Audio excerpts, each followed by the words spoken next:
নমস্কার বন্ধুরা, আজকে মোক্ষদা একাদশী এবং গীতা জয়ন্তীর সবাইকে শুভেচ্ছা। আজ আমি আপনাদের শোনাবো গীতার কথা।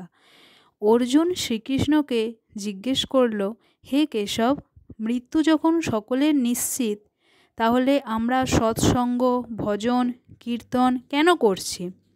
যারা সংসার ভোগ, কামনা, বাসনা পূর্ণ করছে তাদেরও মৃত্যু হবে। ভগবান শ্রীকৃষ্ণ অর্জুনকে বললেন, হে পার্থ, বিড়াল যখন ইঁদুর ধরে তখন দাঁত দিয়ে কামড়ে তাকে বধ করে ভোজন করে, কিন্তু সেই দাঁত দিয়ে যখন নিজের বাচ্চাকে কামড়ে ধরে তখন বধ করে না, কোমলভাবে এক স্থান থেকে অন্য স্থানে স্থানান্তরিত করে। দাঁত একই, মুখও একই, কিন্তু পরিণাম পৃথক পৃথক।